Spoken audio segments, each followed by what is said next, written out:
ভাঙচুর ও নাশকতার আশঙ্কা করছেন জাতীয় নাগরিক পার্টি এনসিপির আহ্বায়ক নাহিদ ইসলাম। দুপুরে দেয়া এক বিবৃতিতে এই শঙ্কা প্রকাশ করেন তিনি। এজন্য নেতাকর্মীদের সতর্ক থাকার আহ্বানও জানান তিনি। নাহিদ আরও বলেন, গতকালের মতো ভাঙচুর ও নাশকতা করার পরিকল্পনা রয়েছে জুলাই বিরোধী শক্তিগুলোর।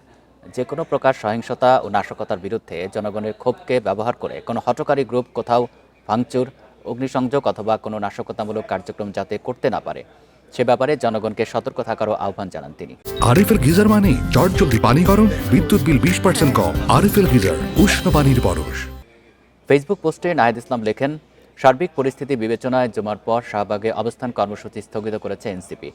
এর পরিবর্তে বিকেলে বাংলা মোটর থেকে বিক্ষোভ মিছিল বের হবে জানিয়ে সেখানে সবাইকে অংশগ্রহণের অনুরোধ জানান নাহিদ ইসলাম।